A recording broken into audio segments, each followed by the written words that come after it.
What is up, Pack-A-Day members? Welcome into our members-only chat for the week. It's 5:30 p.m. on a Thursday, at least here in the Green Bay area. It is great to be chatting with you. You know me, I'm your host, Andy Herman, today. Excited to answer all of your questions, go over anything that you guys want to go over through the course of today's show. See a lot of great questions already in the chats, and we can get started right away. Should have a good hour today, or however long it takes to kind of get through as many questions as we can. But yeah, we'll kick things off right away. And again, happy to answer anything that you guys have per usual. All right, let's start with Zach K, who, what time did Zach get in here today? 7:41 a.m. Zach was not messing around. He was making sure he got his questions asked right away, which I love. Thanks so much for the support, Zach. Really hoping that DK trade happens. I'm just screaming to myself, don't let it be Doubs. Don't let it be Doubs. I know you're not as high on him, especially being on the last year. I think there is so much more to him than we've seen. When I see Metcalf, Wicks, and Reed, and Metcalf, Doubs, and Reed, the first scares me. The second one excites me. When it was 3 and 8, plus every time I looked for Romeo, either way, I'd be happy if we got DK or Tay. Yeah, so listen, I think if you were to put together the last 2 years in totality of who's been better, Romeo Doubs or Dontavian Wicks, you probably just get to Romeo pretty easily, right? I think he's probably been the more consistent, overall better wide receiver. I think the flashes from Dontavian have arguably been better. I think the consistency from Romeo has been better. I think there's multiple things that are at play here. I think the higher upside is Dontavian, which might not mean anything. It might mean everything. The two big ones, though, are Dontavian is already making less than Romeo Doubs by a couple million right now. Romeo got the increase where he goes to 3-point-something million this year. Dontavian's still around $1 million. So there's a couple million difference there. We're talking very much couch cushion money at that point in time. But yeah, it's not the be all end all, but it's a little bit of a difference. But the biggest one is that Romeo has 1 year left on his deal on his rookie contract, and Dontavian has 2. And as somebody posted in chat here today, which we'll talk about eventually, Tutu Atwell got a 1 year, $10 million contract today. Fully guaranteed. I saw one that said fully guaranteed. I saw one that said 5 million guaranteed. It doesn't really matter. When you guarantee the 5 million, he's going to be on the roster, which makes it the full 10 is guaranteed. So it doesn't really matter either way. But Tutu Atwell gets 10 million. We saw Khalil Shakir get 15 million. And people can argue like, well, Shakir's just the better. Maybe Shakir's better, but it's not like exponentially so. Like you're looking at Romeo and Shakir and what they've done so far. Maybe you get to the conclusion that Shakir's a little bit better, but they're in the same tier of wide receiver, I would argue. And if he got 15 mil per year on a multi-year deal, you know that Romeo and his agents are going to be screaming from the top of their lungs, we want 15 mil per year. I don't think there's any chance Green Bay is going to do that. I think you already had the one time in the season last year where he, was not happy with his, guess just distribution and his role within the offense. And, Dontavian has his own sort of issues with the drops and the concentration and just kind of having these lulls from time to time. I'm not saying either's perfect, but for me, the big differentiator there is the fact that Dontavian has 2 years under contract and Romeo only has 1. And I think, again, Dontavian has a higher upside. He separates much better. And I think you can see, again, a higher upside there for Wicks. But yeah, so to me, the deal becomes a bit more complicated if they really want Wicks. And to me, Doubs, I'm much more willing to put in that situation. But again, everyone's going to have their own opinion of that. Some people will say, I don't want to give up a wide receiver. Or some might say, I don't want DK Metcalf at all. For me, Doubs plus a 2 is probably fair compensation. If it's Doubs plus a 3, I'm doing, cartwheels. And if it's Wicks, I'm certainly not giving up a 2 plus Wicks. 3 plus Wicks, I'll have my druthers with, and I probably still say yes in that situation, but I have a lot bigger hesitation, and I really want that to include Doubs, and I'd even include a little bit more to include Doubs probably than I would with Wicks, and again, in large part due to the 2 years remaining on the deal, 2 years of cheap contract for Wicks, only 1 of semi-cheap at 3+ million for Romeo Doubs. So that's where I'm at with it. Jim, if Hafley leaves next year, do we know if the defensive system would change again? Is the new defensive line coach the heir apparent? And what does he run, 4-3 or 3-4? Yes, I'd have to look back at Covington and what New England ran this past year and when he was defensive coordinator. And again, Covington might have flexed his system as well to what he had on the roster already. So, he might be able to be flexible as well. But just going back to last year in New England, they played more of a, looks like they played more of like a 3-4. So I think they played a little bit more 3-4 defense in New England last year. Couple things. I don't think Covington is necessarily the heir apparent. I don't think there's anything that says for sure that he would be the guy. I think they would go through a full search and see who's available and see what they could go get. But I don't think there's any world in which they just hand it to DeMarcus Covington. So no, I don't think that's the case. If it was Covington, even though he's been a 3-4 guy, if he looks at this defense and says, wow, they're playing great in a 4-3, because let's be real, if Hafley gets hired as a head coach next year, this defense performed, right? I don't think there's a world in which the defense was like 20th overall and Hafley gets a head coaching job. Like they're probably going to have to be top 5 for him to really get those eyes on him. So that means they did an awesome job on defense. And you could see a DeMarcus Covington or whoever, is taking over, even if their background's in 3-4, you're not going to want to reorganize this entire team to sort of fit your system, right?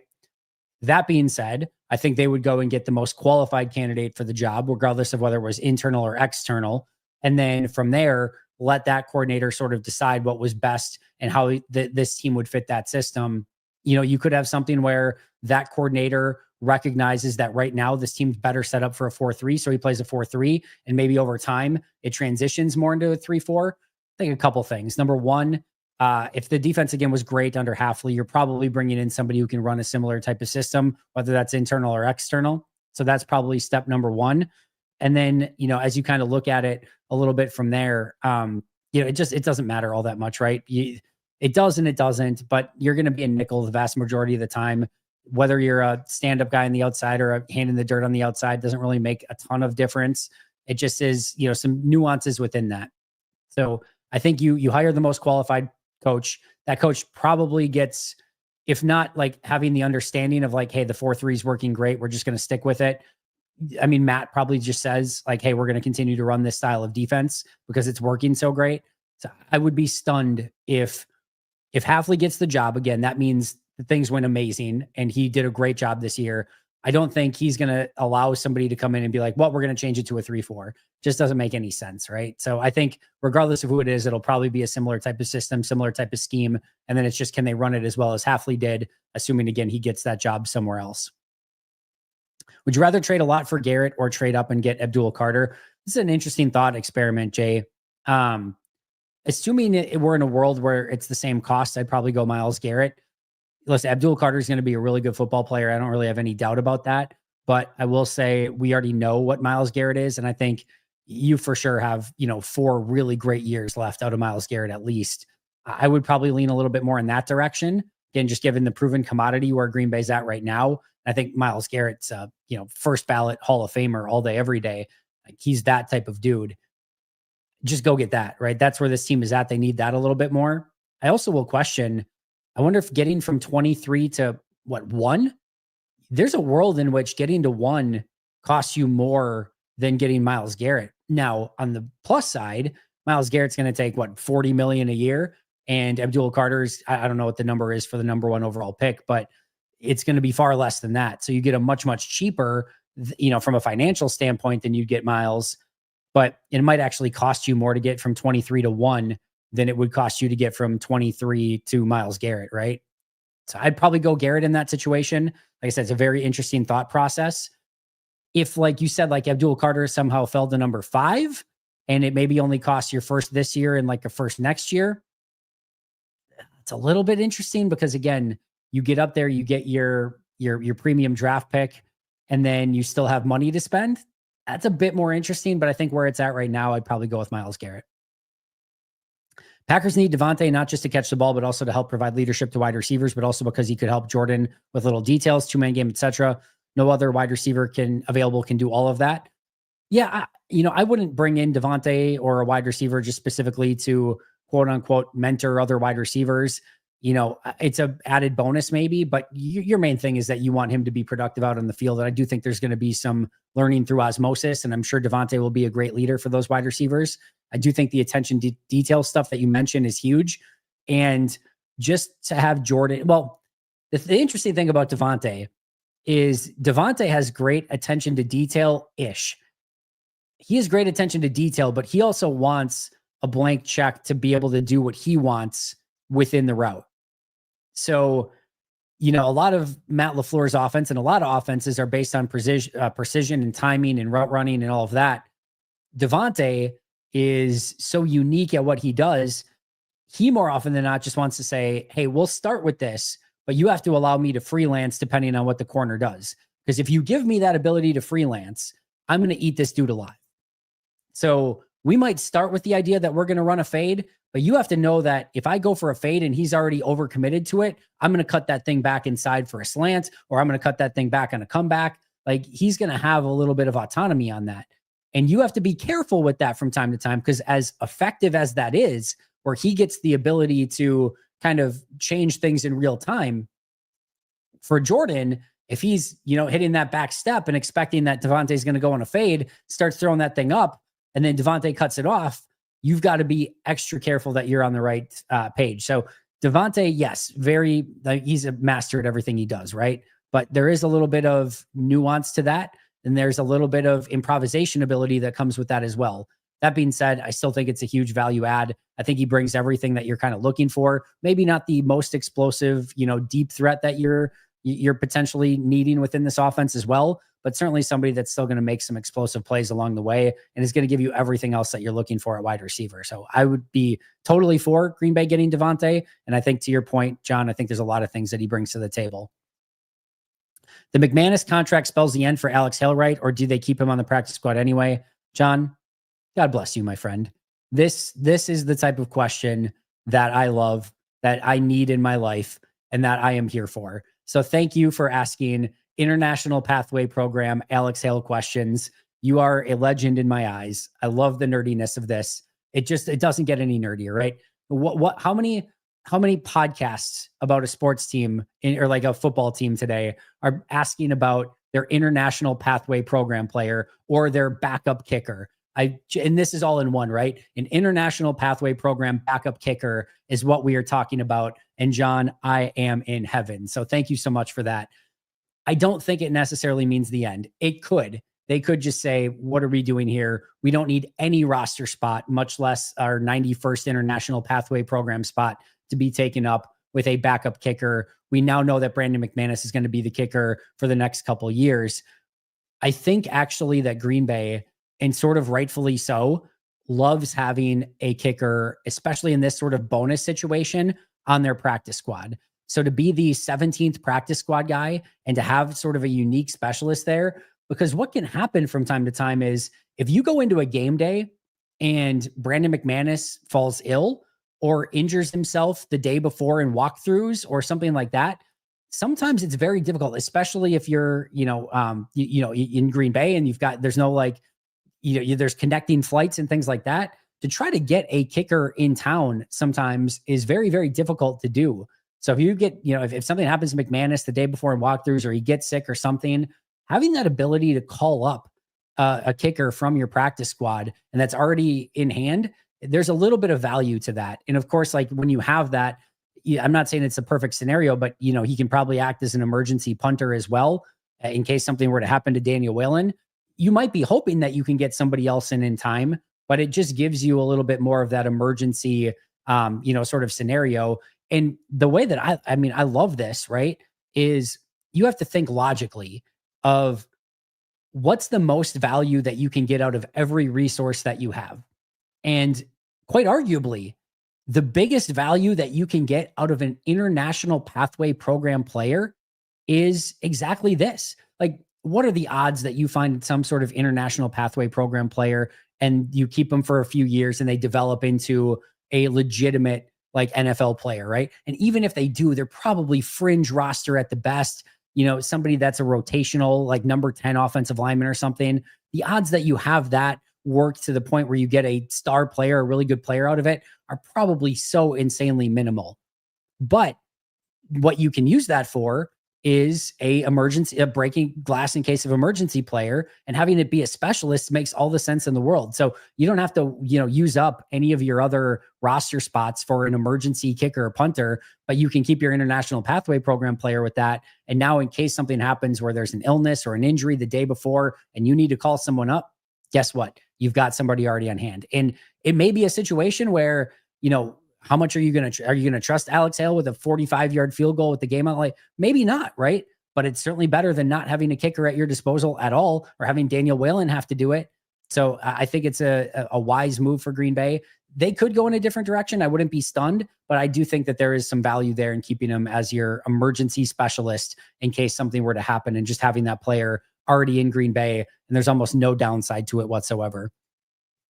John, I know the Packers have no need to draft a linebacker high, but Jahad Campbell, Walker, and Cooper would be so much fun. I'll take it just a step further. Like, depending on what happens with Quay Walker, I think he gets a contract extension, but man, you see Jahad Campbell and his movement ability, and you put that next to Edgerrin Cooper, like, whew, like that is some very, very fun stuff, right? The way that they can just explode to the football. Again, to your point, they're not going to do it. It's not a priority. It's not something that should probably be spending a high draft pick on, but I certainly see your vision, John, and Jahad and Cooper next to each other could be a ton of fun for the foreseeable future. Just don't bank on it happening. You could play a 3-3-5 sometimes and mix and match, who rush the passer. You could run blitz. Sometimes they could all drop. You could definitely do some fun stuff with it. No question about it. Should Goody get Hafley the smaller, twitchier edge players that his scheme demands to stick with the Packers' traditional bigger edge bodies, despite them fitting the scheme less well? Another great question. Green Bay is very much in the mind of they want to have their cake and eat it too. And I get it. I understand it. You start making an exception, and as Ron Wolf said, you have a room full of exceptions. I like Goody's philosophy overall on this of like, hey, it sounds great to have just a speed rushing, pass rushing specialist at defensive end until you have 2 defensive end injuries. And now your small speed rusher has to play every down and has to play rundowns as well. Or until it's a 3rd and 6 and you put him in as a pass rusher, and now they run right at him and pick up the 7-8 yards easily that they need. And because they call the surprise run play and he can't stop the run. Same thing goes the other way. It's, you could find a world in which you've got a run stopping linebacker, off-ball linebacker that just specializes in taking on blocks and stopping the run. That sounds great until it's a play action pass, or until they spread you out because they see that he's on the field, or until, again, there's other injuries at linebacker and he's got to play full time. And now you've got a linebacker out on the field who can't cover. So I actually appreciate his philosophy on this. I think sometimes it can get you in a little bit of the, jack of all trades, master of none, or there's like, maybe they can do it all, but there's deficiencies and inconsistencies with it. But I do understand the thinking. I appreciate the philosophy of it. And what I'll say too is, like, take somebody like Odenigbo, who we talked about today. Like, he's explosive off the ball. He will get there in a hurry. Like, just because he's not the twitchy, bendy, off the edge guy does not mean that you can't get there quick. There's a lot of Chandler Jones to his game.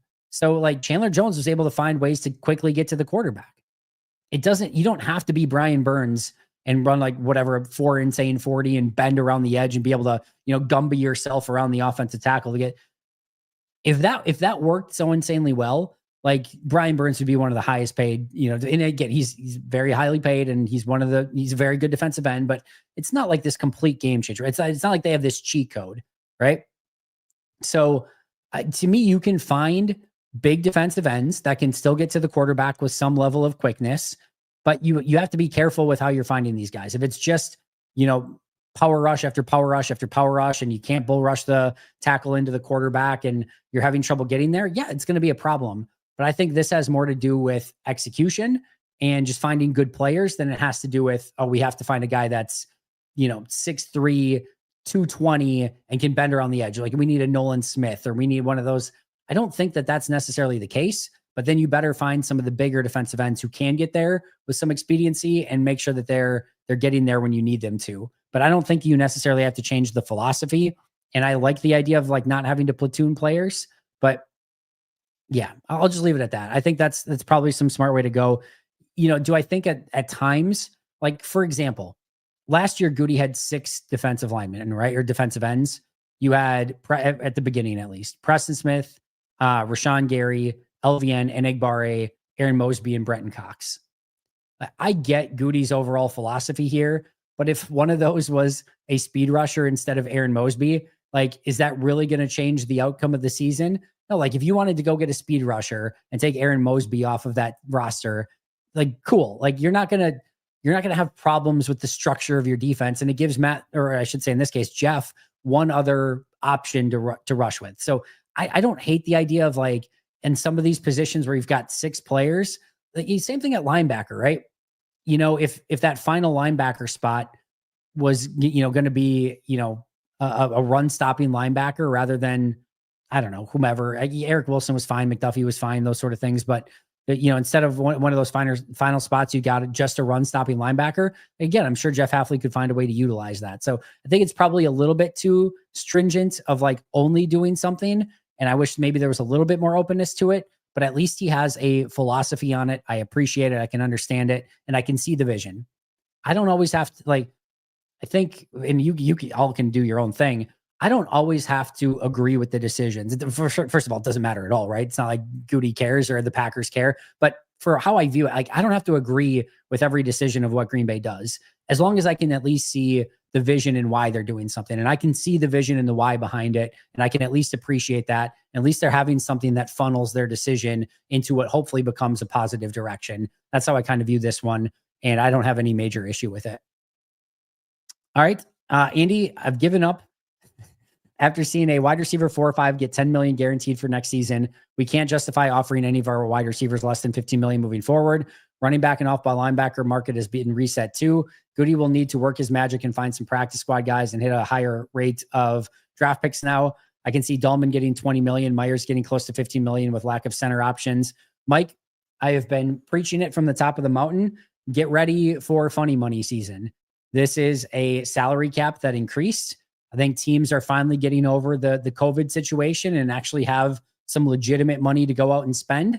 And it just so happens to be at a time where there's not a ton of great free agent options out there, at least not elite ones, right? You're going to see some really, maybe even great players get paid like elite players. You're going to see some good players get paid like great players. You're going to see some average players get paid like good players. Like the markets are going to get reset, and you're going to see some probably poor investments into some players that probably should not get those investments. We've already seen it on the, just re-sign market with guys like Khalil Shakir and Tutu Atwell and those sort of players. Heck, even Alaric Jackson, who I love. He's a really great tackle, like 19 mil per year for Alaric Jackson. We have already seen the signs here, guys. This is not going to be a quiet, like, let's just wait back and see, and like maybe we can find a value free agent. This is going to be a shopping spree for some of these GMs, and they are going to go and pay money because they have money. And that money is going to eat away like a hole in their pocket, and you're going to see some big time movement. It just is what it is. So buckle in, get used to it. And what's interesting here is like, how does Goody navigate this?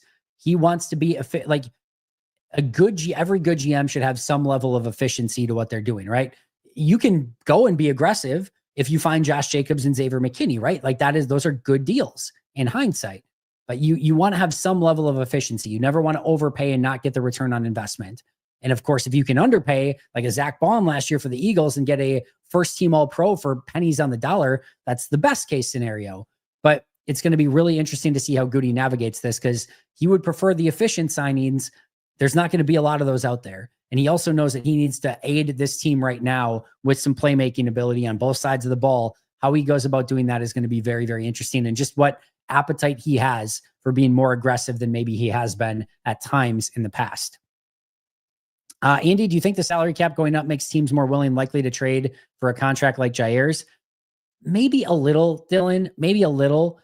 I think the question that remains here is there any team that's willing to take Jaire on that contract, or is it going to have to be a renegotiation no matter what? If there are teams that are like, yeah, we'll take him on that contract, then I think the answer is somewhat yes, but maybe to a small extent. I don't think it really changes the calculus all that much, but maybe a little bit. And when you start seeing again, guys like Khalil Shakir go for 15 mil per year, all right, well, 17 mil for Jaire doesn't look quite as awful, right? That seems like, all right, well, let's take a chance, because if he pans out, you get a potential all-pro corner out of this. So I think maybe a little bit. I don't think it changes it all that much, but it's not completely out of the question. I'm still hopeful, fingers crossed, that they can get something at least in return for Jaire. Can I interest you in a Trey Hendrickson? Troy, you can interest me in a Trey Hendrickson. I'll talk a lot more about him. That'll be our main topic for tomorrow. So yeah, we'll talk about him quite a bit and what he could potentially bring to the team. But yes, I do think Goody should be inquiring what the cost would be, what sort of contract Hendrickson's looking for. I think those should be conversations that Green Bay and Goody are having right about now, and kind of making that decision of how aggressive they would want to be in going after Trey Hendrickson. Andy, you work in radio now. You got to get the terminology right. 5:30 is the bottom of the hour. Top of the hour would be 6. That's what did I tweet something different? I know that, by the way. Did I just say top of the hour in the tweet? Maybe that's what I did. Oh yeah, I did say top of the hour in my tweet. The reason I did top of the hour in the tweet is because I always do them at the top of the hour. This is a rare one that I wasn't even realizing that today started at the bottom of the hour, because all of them are usually 4 p.m., 6 p.m., 7 p.m., noon. This might have been one of the very first ones that I've ever actually scheduled at the bottom of the hour. So there you go, referring to the tweet. So yes, very much know what the top of the hour and the bottom of the hour are. Just totally failed to recognize that today's was actually at the bottom of the hour. So that's my bad, John. NFL One Pass has been out for you guys who plan on going to the draft like me. Yep. So you can go out there and get it. I was able to get signed up. I don't know if I actually don't think I'm going to be going to any of the draft. I think I'm going to be right here. I'm going to do the live event Wednesday night. I'm going to do the live event. I'm still working on setting up the Saturday night one as well. And then I think during the entirety of Thursday, Friday, Saturday's draft, I'll be right here covering it all. But I did just sign up just in case, right? Just in case I want to go down there at some point, check it out. I do have access to it. So I did sign up. It's pretty easy. Would you take Dayo over Chase Young? With them being the same age, but Young being so much more productive, I don't see why the pick, the projection over the proven. No, I would absolutely take Dayo Odenigbo over Chase Young. It's close. I have no. Yeah, I would take Dayo. I think Odenigbo, just what I saw on tape, really got me excited. Chase Young, I was good with, and I would have no issue if Green Bay went that direction. And Ian, to your point, like if you wanted to go with Chase, to me, Chase Young, you are buying pressures, and you know what you're going to get. You know exactly what you're getting if you're getting Chase Young. You are buying pressures. Those don't always turn into sacks with him. It's not great run defense. There might be a play here or there that he takes off, although I didn't see quite as much of that on tape as people would maybe lead you to believe. But that's exactly what you're getting in Chase Young.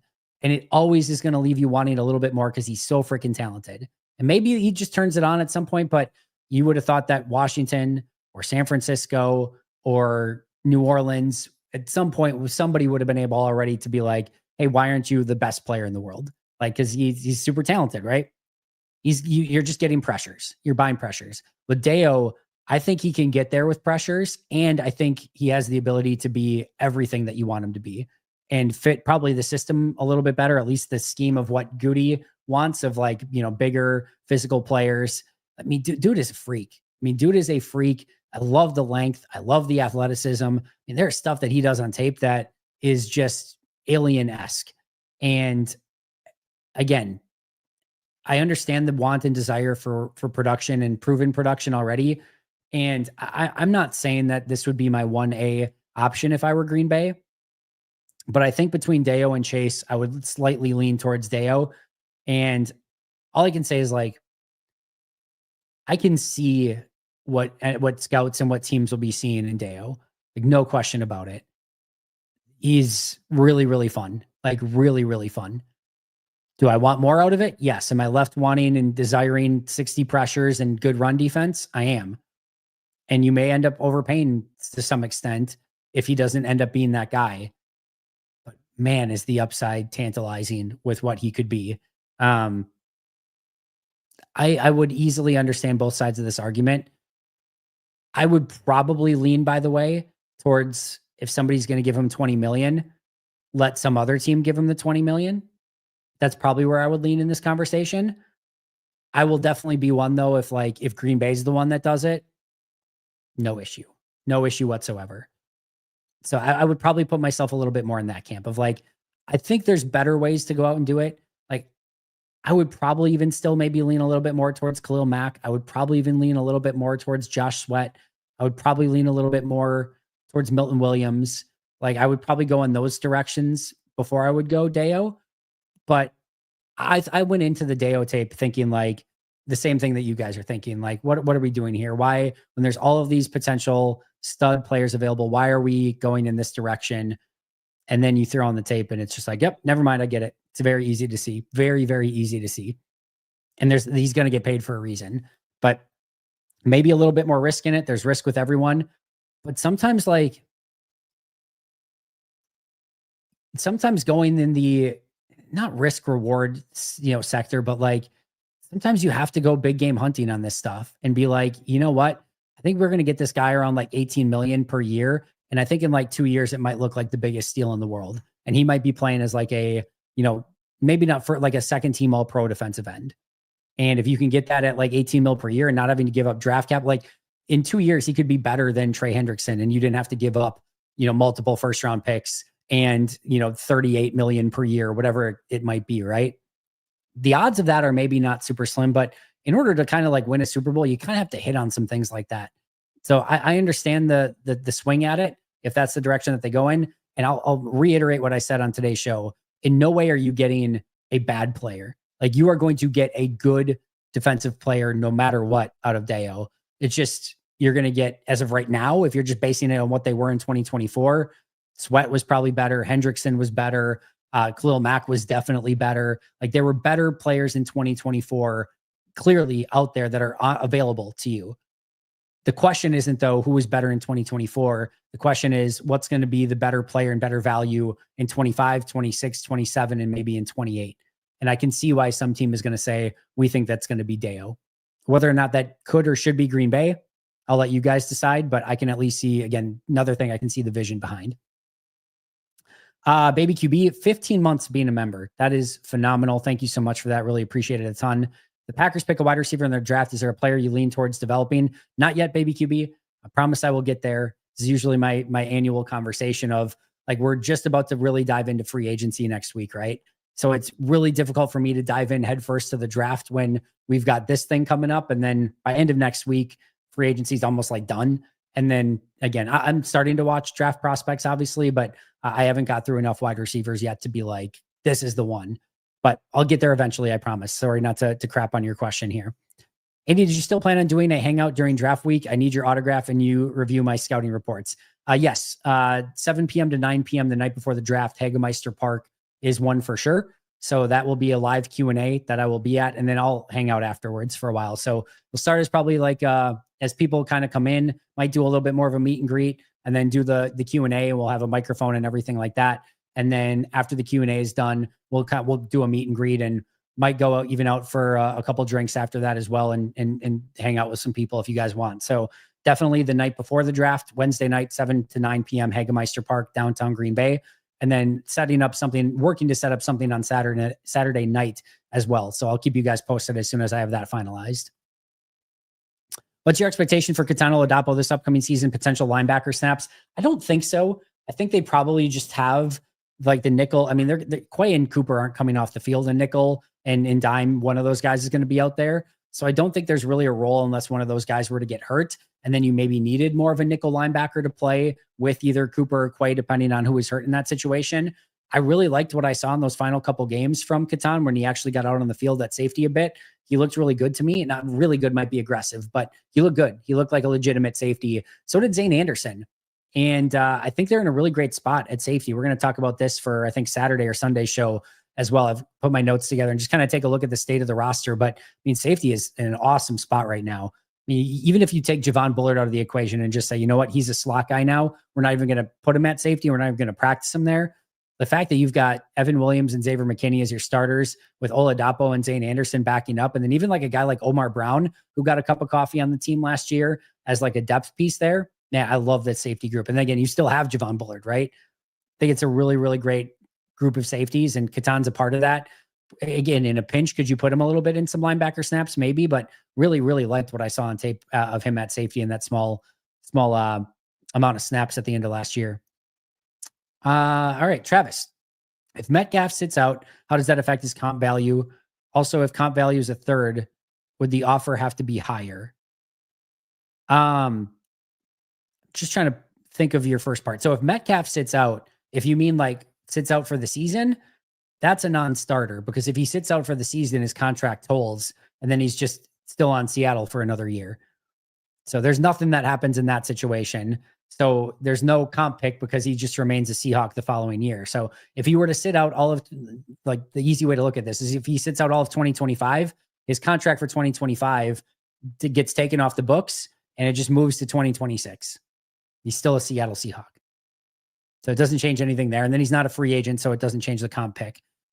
If the comp pick value is a third, will the offer have to be higher?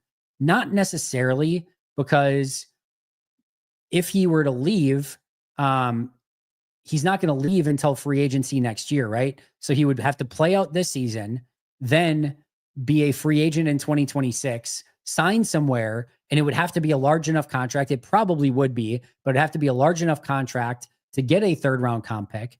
Then the other two things you have to look at is, you're not getting that draft pick till 2027. So if you ask any GM right now, what would you rather have, a 2025 third round pick or a 2027 third round pick? It's not even close. The 2027 third is like basically worth like a fourth or fifth round pick right now. So the 2025 has far more value. And then the other thing is, when it becomes a compensatory selection, if you sign other players in free agency next year, then it could nuke and cancel out that comp pick that you get for Metcalf. So if you want that third round pick for Metcalf, you basically need to sit out free agency next year or you're not going to get it. So if it's a third in 2025 or a third in 2027, and you can continue to shop next year in free agency, that is by far away the better way to go right now, is to get the third right now and be able to shop next year than wait and not be able to shop in free agency next year. So no, a third this year would be much better than waiting for a comp pick down the road.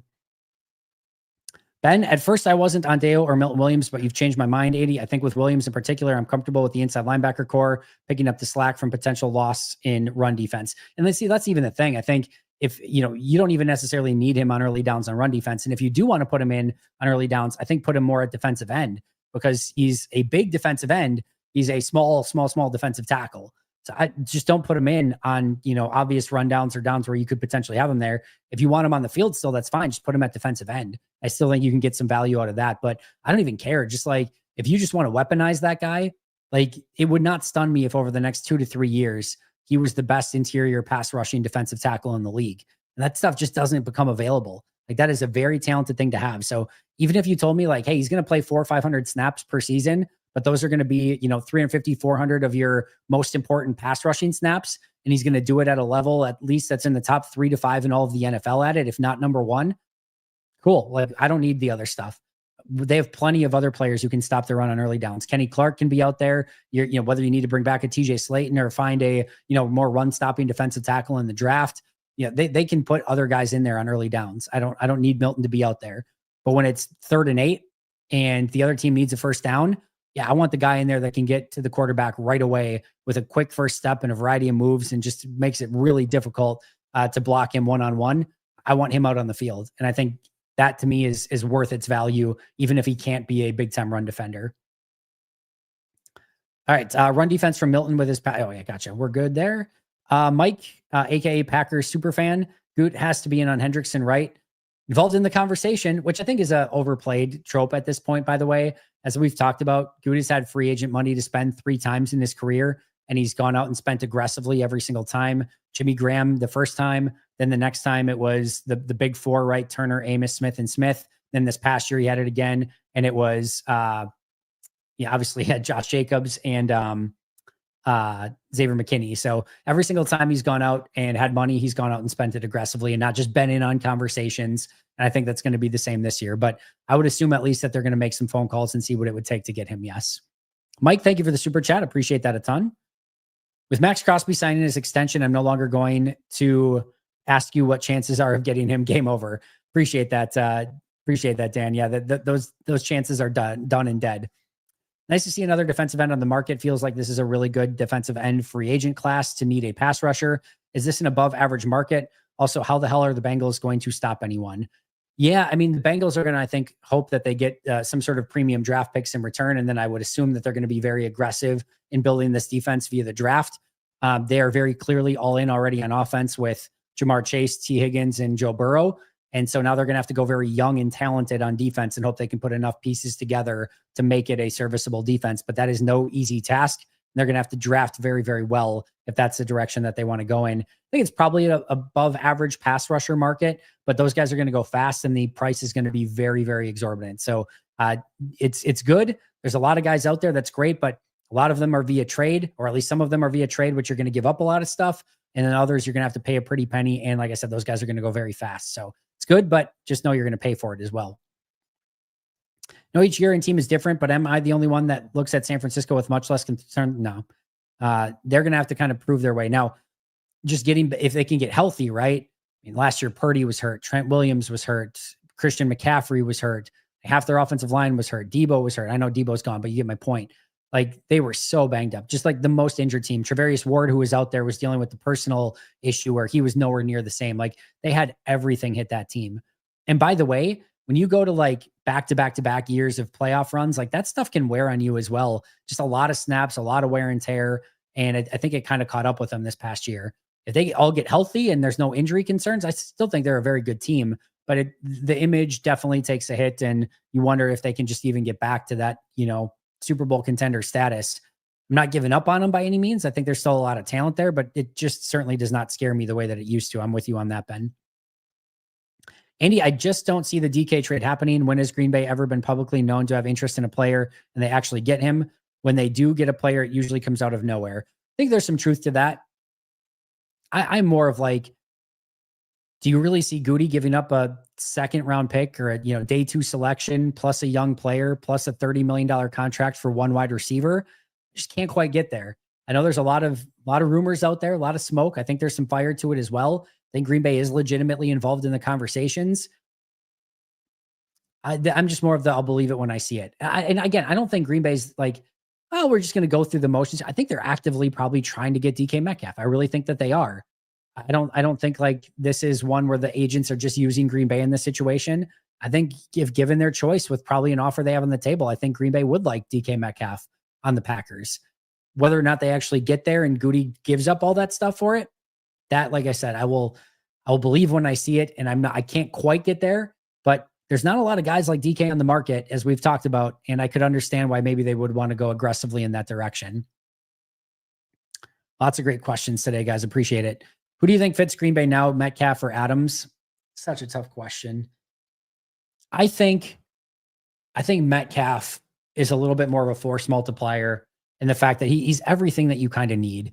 He can be kind of that pseudo number one wide receiver, or even just a number one wide receiver, stretches the field, gives you the big playmaking down the field, opens up everything underneath because of the playmaking ability down the field for the Musgraves, the Crafts, the Wickses, the Reeds, etc., and Josh Jacobs. I think he makes your running game better because maybe you're keeping in cover 2 a little bit more because you have DK out there. And he's a better run blocker than Devante as well. So I think he fits just a little bit better. But man, that's not a diss on Devante, and I would be thrilled to have Devante back too. So you could go in either direction. I think both are good options. I think you can make an argument that DK fixes a little bit more for this offense and gives them a little bit more of that false multiplier mentality than maybe what Devante does. Can Tay and Jordan just talk a lot and figure that out? Yes and no. I mean, there's clearly a point to that, but it took Aaron and Devante, years to get to that point. It takes rhythm and timing and repetition, and it's not as easy as it sounds, Ben. So yes, there's a piece of that, no doubt. But I mean, even like Aaron, right? Aaron's had that with 2 wide receivers in his entire career. And don't think that he didn't talk it out with other receivers, right? Like Jordy and Devante, he had that ESP with. It was just on a different level. And that's like one of, extremely smart quarterback, extremely smart wide receivers. Like it takes a while to get on that same wavelength. It's not an easy thing to do. So can they walk through some of it? Yes. Can you practice some of it? Absolutely. But to get to that level, it's a different animal altogether. I want Tay above all else over Metcalf. I understand the thinking there, Ben. No argument for me. I would probably go Metcalf a little bit, but I certainly wouldn't argue it one way or the other. Both are great options. What's your thoughts on corner? Would you sign a higher level free agent and draft mid rounds, or fill a premier corner, or draft a premier corner and get more a low level free agent, or maybe neither? Yeah, I don't think you look at it necessarily that way, Chad, of like, well, we're just going to draft a top flight corner. Because what if you get to the draft and in the first round, there's a player that you love that's not a corner and you can't pass on? You get to the second round and there's no corners left available that have anywhere near a second or even maybe a third round grade on it. You get to the third round and there's one that's there maybe, but they don't really fit. Maybe it's more of a slot corner. You don't really need a slot corner, right? Or whatever the case may be. And all of a sudden you get through day 2 of the draft and now you didn't sign somebody and now you don't have any top 100 picks at corner either, it becomes a problem. So you never really want to go into the draft feeling like, all right, we got to get a premier corner out of this draft. That's usually when mistakes happen. So fill your needs now. If you need a corner, get a corner in free agency or via trade. And then if you get one in the draft, it's a bonus. But you don't want to have to go into the draft feeling like we have to get this one thing or we're screwed. It's never what you want to do. So get your corner now if you need it. And then if there's one available that makes sense, go get him in the draft as well. But Paulson Adebo is the guy that we've talked about. It makes a ton of sense to me. I think he's a great fit within the defense. I think he'd be better in Green Bay than he was in New Orleans. I think you can do a little bit of everything with him. Still in that young age range, 25 years old. That's what I'm kind of looking for there. I think it would make a lot of sense. By the way, I don't hate, depending on if he's like available post-draft.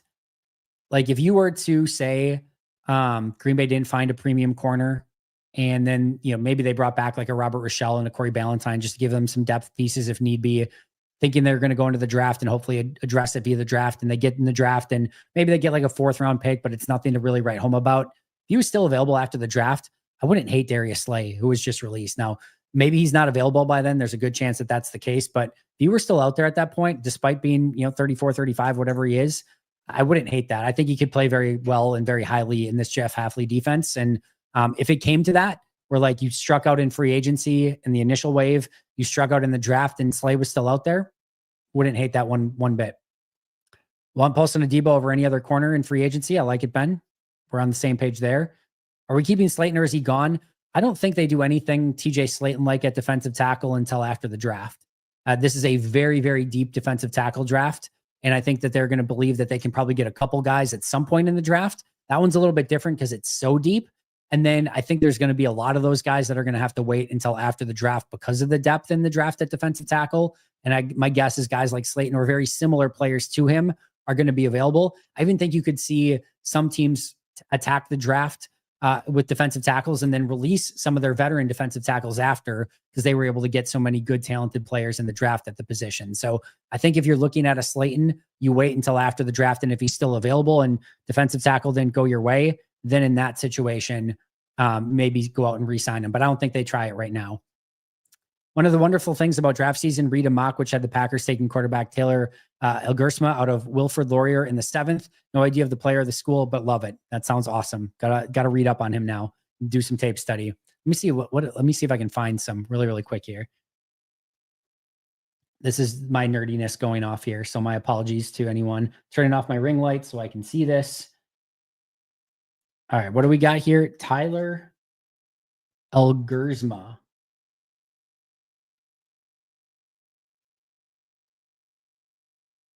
I don't think are we sure on the spelling there? So I don't think I have Tyler Elgersma tape.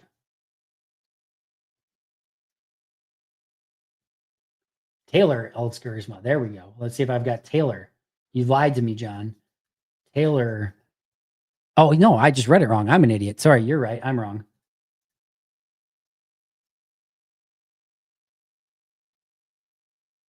I have no Taylor Elgersma tape either. Bummer. That's a shame. No out of Wilfrid Laurier. Is that like a Canadian school? Is that where the hell is that? Oh, Ontario. That's why. Oh, maybe he's not a CFL guy, is he? No, it's just a Canadian football player. Ontario quarterback Taylor Elgersma, the first Canadian university quarterback to suit up. That's a bummer. I want Taylor Elgersma tape now. Oh, wait. I was looking in the wrong spot. Sorry, this is very bad. No, still nothing. What a shame. All right. Sorry, John. I was very excited to look at it, but I don't have it. How likely is it that if we pull a trigger on DK that we can fully recoup the cost via Jaire and draft? None. I think you're getting a 6th at best for Jaire, and you're, just on trade downs, you're not going to get, recoup the value. Like maybe you could trade down from like 23 to 31 and pick up a 3rd. I guess if you go from 23 to 31, pick up a 3rd, and you get like a 6th for Jaire, maybe you can get close to what you're missing by trading for DK. But I don't think you can quite get there. And then again, there's still a cost of going from 23 to 31 theoretically too. So I don't think there's any real thing. And the Jaire piece of it doesn't really get you anywhere near close. Also, I've watched all your free agent breakdowns. So commonly circulated names aside, which name or two would surprise you the most to see that we sign when free agent opens? Asante Samuel would be a pretty big stunner. And I'm like, of the common names, right? Asante Samuel would be a pretty big stunner to me. I still think DJ Reed would be very surprising, just that they went with a 5'8" corner. So I'm just looking at some of the top ones of like that they discussed. DJ Reed would be surprising. Let's see.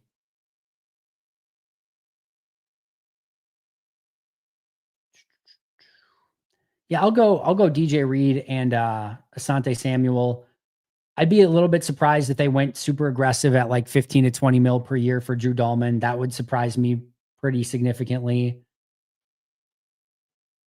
I'd be surprised if they went for like and again, this isn't a commonly talked about one, but like a DeAndre Hopkins or something like that, or like one of these older wide receivers. That would be pretty surprising to me. Yeah, those would probably be on the top of my list for like, wow, I would not see that coming at all. I'll stick with the kind of the two corners at the top there in DJ Reed and Asante Samuel. Those would probably surprise me the most. Is DK, Milton Williams, and Odenigbo doable, or can we only have two of the three? I would say that's probably over aggressive. They can, whether or not it's best for business when you've got guys like Zach Tom and other big free agents that you're going to want to re-sign coming up is probably not what you want to do, but they could theoretically find a way to make it work. But I think you're probably looking at two of those guys rather than three. Yeah, I think especially if we're talking 30 mil for DK, 25 for Milton, like that in and of itself might be a little bit too aggressive. So I think probably DK and Debo or Williams and Odenigbo. Definitely don't think you're getting all three. And I think even if you're getting DK and Milton, that probably is very aggressive in and of itself, because that's probably 55 million right there. So that's probably where I'd be at it. I think two of the three and probably not DK and Milton combined. How many picks do we think? I think they spend 5 picks on linemen in this draft. That's been my prediction all along. So either 3 on offensive line, 2 on defensive line, or 3 on defensive line, 2 on offensive line. Something in that regard. But I think they draft 5 linemen in this draft. As long as it's not a large contract, I'm actually one of the fans that is more than okay, actually on board with giving Walker an extension. And I used to be the opposite. Listen, when I hear who said that Walker is the best line, was that McKinney that said that? Was it McKinney that said it, or Jacobs? So I think it was McKinney, right? McKinney said that Walker is the best linebacker, or can be the best linebacker in football. I just disagree. But man, Xavier's smart. Like Xavier's smart and does a lot of tape study, assuming it was him. I don't know who else it would have been. I don't think it was Keyshawn. Definitely wasn't one of like the younger guys. I don't think it was Kenny. I think it was Xavier who said it. But it makes you do a little bit of a double take, right? And I know the Packers love him. I still think there's flaws and holes in his game, but I think they're going to sign him to an extension. I think it's going to be more than people want, especially with what we're seeing from some of this money going around right now. Hoping it's not like the 20 mil per year range or something crazy like that, but I think you could see a 4-year, $60 million contract for Quay pretty easily. We'll see. It's going to be a very interesting one. I'm hopeful he can break out in a significant way this upcoming year. There were a couple of flashes last year where he did some unbelievable stuff. Hopefully that's the future of Quay Walker, and I'd be all on board with that. Can you see a scenario where Goody essentially punts this offseason to next year? By that, I mean he doesn't make a big trade or sign a big name free agent and waits until 26. I don't think so. I don't think he can go out and say that he wants urgency for this team and then not do anything. I think that's a tough pill to swallow. So I think he'll do at least one thing. Like maybe it's just like a Paulson Odenigbo, right? Maybe that's it. Maybe it's not a pass rusher, a wide receiver, or offensive lineman. Maybe he just goes out and gets a good corner. Maybe that's all he does. But I think he has to do something. And I agree with Domovsky's report. Not that I have a report on it, but I think they're going to be players in this free agency. I really do. And every time Goody's had money, he's gone out and spent it. And I think he's going to do it again this year. I think he knows he needs to do it again this year as well.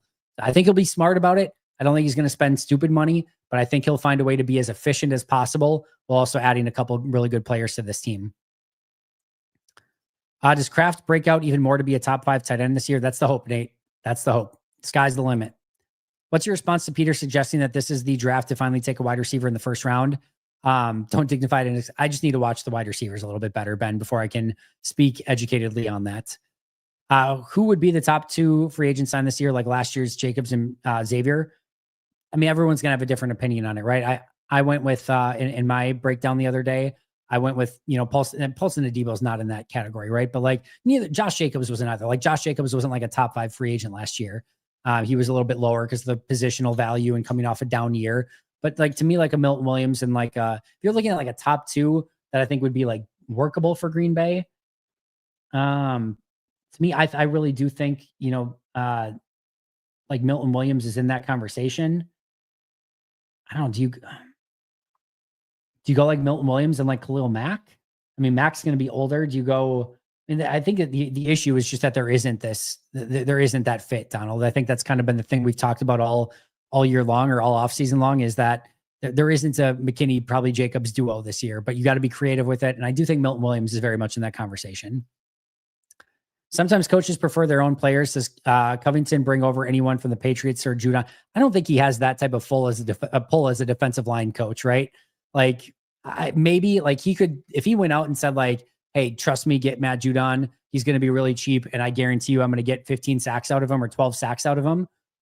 Maybe, right? Like it's not impossible, especially if it were like after free agency, the first couple waves, and maybe the draft comes and goes and Judon's still out there. Maybe he can talk him into a little bit more, but I don't think Goody's going to the new defensive line coach to be like, tell me who you want us to sign. Do you maybe make a suggestion of like, hey, Devon Godshaw's out there or Matthew Judon's out there, and like I worked with these guys, I think they'd be really good fits, and I think we could get something special for cheap, maybe, but I don't think he's going to have that much pull, to be honest. Will's getting his daily Josh Sweat plug-in. I like it. On board with that too. Dayo, Marcus Eversole was singing this to me on the radio the other day. And now I have it in my head. If you make it to this point, I'm sure you're going rapid fire. So what would be a bad offseason look like, provided they still sign multiple people at positions of need, but it's still bad in your eyes? I don't know. Maybe something like Azeez Ojulari being a really big free agent signing at defensive end. Rasul Douglas being your 1 year, 2 year cornerback option. And then, I don't know, maybe signing like Amari Cooper to a big deal at wide receiver. Like that would be probably about as bad as it would get for me. Like Amari at wide receiver. Yeah. All the guys I just mentioned. So that's probably about as bad as it would get. Nor do I see that happening, by the way. Are you aware of any draft prospect websites that rate players on personality, coachability, or off-field issues? I feel like this would get as much better idea of what prospects. There's not, but the person who does the best with this is definitely Dane Brugler. Who has a lot of that stuff in the Beast Draft Guide on The Athletic. I cannot recommend it enough. Also on NFL.com, when you get the player prospect breakdowns, every once in a while, they'll have background info there and some of the stuff. The other thing that I highly recommend is just go out on YouTube and type in a player and go watch a press conference or an interview with that player just to get a feel for their personality as well. So I think those are some things that you can do to kind of get a feel for that. But Brugler's usually got some tidbits in there for each of the prospects. And then NFL.com's prospect breakdowns. And then again, just go to YouTube as well. Just get an interview, just kind of get a feel for it. Someone who has watched every snap of Caleb Williams last year at USC, I'm absolutely terrified of the idea of him with Ben Johnson. I know you loved him as a prospect. How do you feel? Loved him as a prospect. Probably just going to eat this one as an L, but he was, to me, the best quarterback prospect that I saw coming out of college. I still think there's a ton of talent there. Everything sucked last year in Chicago. How much of that was on Caleb? How much of that was on the offense? We're about to find out. I think Ben Johnson's a very, very smart offensive mind.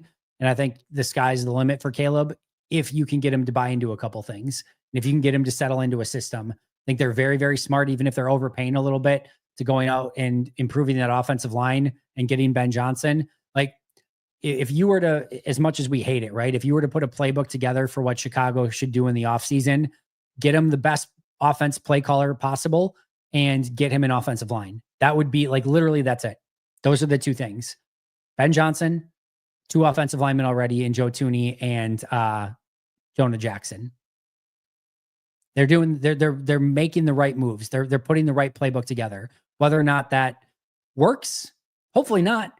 But if Caleb can't succeed in this, they've already got Roma Dunze. They've already got DJ Moore. They've got some good weapons on offense. They're building them an offensive line. They're getting them a very creative play caller. If this doesn't work, probably not going to, right? There's going to be a really big couple seasons, I think, coming up for Caleb. It could get scary, or maybe Caleb just doesn't have it. Last year, he just did not have it. I mean, he was not ready. And I asked my friend who's a Bears fan of like, if you could go back in time, would you just let him sit for a year? And it's a very tough conversation, right? But like, man, it just did not look pretty. And again, like some of the like stats are not terrible, but some are awful. Like the time to throw, the taking sacks and things like that, just really, really bad stuff. Like some really like worst of all time rookie stuff on some of that stuff, like worse than Zach Wilson early in his career stuff. So he's got to get some stuff cleaned up for sure. We signed a big time free agent corner. Do we draft one in round 1? Again, I don't think that that's probably the right conversation to look at it as. I don't think signing a big time free agent corner takes you out of the draft market for a corner at all. No. And I think it just comes down to, if you sign a big free agent corner and you get to the draft and there's a stud corner staring you in the eyes at pick 23 and he's the best player on your board, take him. Take him. No questions asked. I have no problem with that whatsoever. I don't think I've ever seen a team flip from what they did the safety room was to an excellent top safety room. Happy that was Green Bay. Yeah, they did a phenomenal job in turning over that group. I meant sits out like Reddick 6 games. Yeah. So in that situation, Travis, so he would sit out for 6 games, and then he would, if he played the rest of the season for Seattle, he would still be eligible for free agency. And then as long as he still got a huge contract, he would still get a comp pick. But no, I don't think that would change anything too much. Between trades and free agency, seems like a good offseason to need a pass rusher. Is this an above average market? Yeah, I think we talked about this one, RJ, but yeah, I do think it's above average market, but you're still going to pay out of the tooth for it. No question about it. No, it's not a given. I'm just wishing it would be between Jordan and Tay. That is, yeah, I get it. Would having an owner benefit be a detriment or not? It would detriment. No question about it. Huge detriment. Greg, I, for one, am on the detriment team. Me as well. Hit that like button. Appreciate that, Troy. He's a CFL player. Okay, he is. All right, let me see. One more time. What was his name then? Oh, I think he's Canadian college. Yeah. I don't think he's a CFL. Correct me if I'm wrong by the time I get to the end here, Ben. If he's a CFL, I'll try one more thing. I don't think he's a CFL, though. Jaguar social media team seem to really want Jaire. I was thinking we could maybe get up to 124 or 106, or their 88, probably not, and then got their 6th or 7th. Maybe. Yeah, I like where your mind's at there, Mike. Move up in the, from 124 to 106 and then get a 6th or 7th. Sure, maybe. I don't think that's completely unheard of or impossible. How likely is a Rasheed Walker extension after this year with Jordan Morgan and other linemen in the draft? I just think it's going to be dependent on how he plays. If he goes out and has a great season, they'll look to re-sign him. If he's average-ish, then you look at, can Jordan or somebody else be that starting tackle? And if he's bad, then it's just you move on, right? So I think it's going to be very dependent on how he plays this year. X did say it, all right. I wouldn't go that far, but I think he's better option than a lot. Fair enough. Could be priced out of that urgency, though. Maybe, but I think he's going to have some level of urgency no matter what. Jags have been known as one of the teams to make some odd decisions. When you get the opportunity to remake the Darnell Savage, Jaire Alexander defensive backfield, you just have to do it. Just have to do it. What is the latest round this year that you could draft a day 1 starter at center? Again, I have to look at the prospects a little bit more. From what I've heard, it's not a deep center class, but probably day 2. But again, sometimes you find a Corey Linsley out there, or JC Treader, and you can find one that comes in and plays right away. So you just never know either. Who's the closest free agent to Zach Bond this year? I'm talking cheap guy who balls out so hard he earns a large contract. You really think Dayo, for example, has that chance? Dayo's not going to be that. The reason Dayo's not going to be that is Dayo's not going for a $3 million contract. He's going to go for 18 to 20 million. So you're already going to pay for him. I don't know. Did I have anyone on my under the radar free agent list that I had here? I mean, this is obviously an incredibly impossible question of who are you going to sign for a 1-year, $3 million deal that's going to become a first team All-Pro? And if I knew that, I wish I knew that, right? I would have, I don't even know if I could make anything off of it, but I wish I knew the answer to it nonetheless. But I don't know. I got nothing for you. Just because it's again, such an impossible question of who is this player that nobody thinks is going to be good that's going to become an All-Pro? I mean, again, I wish I knew. Just have no idea even where to start, unfortunately. So again, not to not answer your question, King, but that is a tough question to answer. Just got here, so sorry if you answered that already. I did not, because I don't have an answer to it. Also not fully on board with Joe and Jonah double-handedly fixing the Bears offensive line. No, but it certainly doesn't hurt either.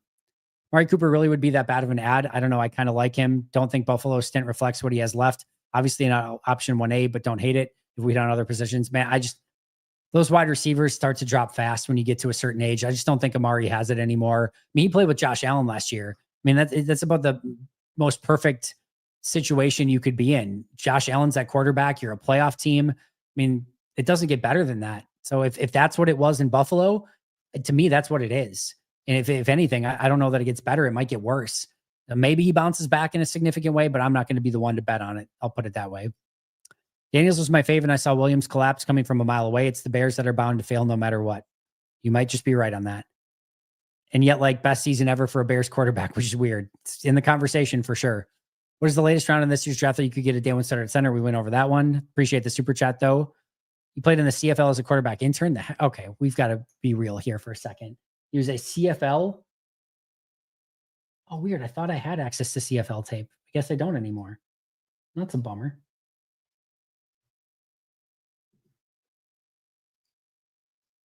Oh, lame. All right, I don't have access to CFL tape either. Thought I did. Lame. And if you could sit down with any Packer, past or present, to interview, who would it be? I'm going to cheat on this one a little bit, Greg, but it would be any of the GMs, like Ron Wolf, Ted Thompson, obviously, you know, if he was still here, and Brian Gutekunst. It would always, like, those would always be the most entertaining to me. Like, that's how my mind thinks, is team building, roster building, things like that. So those would be the most interesting ones to me. All right. Andy, have you watched any tape on Kenneth Grant? I have watched tape on Kenneth Grant, actually. No, I have not. Sorry. I have not on Kenneth Grant, the Michigan defensive tackle. I watched Mason Graham, the other Michigan defensive tackle. And then I watched, I don't know, I was thinking of the Marshall defensive end. But I've watched those two, but I've not watched Kenneth Grant yet. But I'm very excited to watch Kenneth Grant. Very, very excited to watch him. I want Devante and Sweat or Mack and Asante Samuel draft wide. Don't get your hopes up on Asante. Devante and Sweat are, like, I think Devante is a small opportunity or a chance.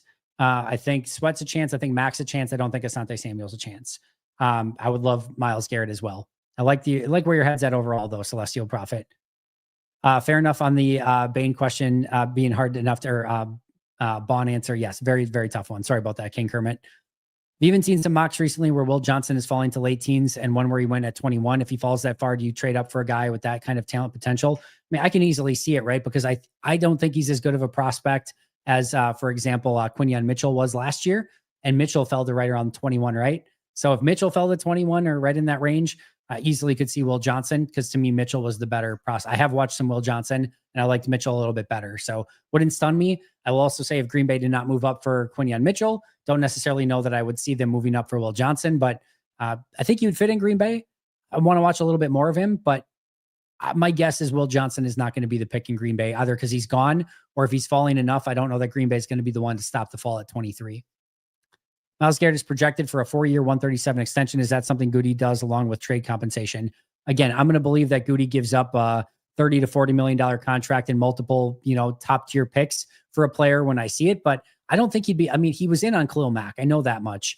And he was probably offering, first and third and a huge contract to Mack in that situation or something. So I know he's not incredibly opposed to it. It's going to have to be the right player. And Myles Garrett's not the right player, man. I don't know who is. I think there's a few wide receivers that could really show up, particularly for Tennessee. Wide receiver Westbrook, whatchamacallit. Yeah, Nick Westbrook-Akina, I really, really like. So that would be a fun value free agent signing. But again, there is no such thing anymore. He could easily go for 10 to 15 million, and then that kind of scraps that entire value free agent signing. Taylor took part in the Senior Bowl, didn't watch any this year. 4 of 7 for 57 yards, 43-yard pass to Pat Bryant. Interesting. Man, gonna have to find this guy somewhere. Find Taylor. I saw Williams failing just because he likes running into sacks and all. I did think there was going to be ways to coach that out of him, but it certainly has not happened yet. But 1 year in, a lot of time to go for Caleb Williams. Speaking of tape, I want Derek Harmon out of Oregon so bad post-combine. Very, very excited to watch him as well. Very excited to dig into the defensive tackle class. I will get there, I promise, guys. All right, we went an hour and 10 minutes. I appreciate all the questions a ton. I'll be back here tomorrow at, 10:30 a.m.? Tomorrow, bottom of the hour at 10:30, I think. I don't have my calendar up here. Let me just bring it up really quick.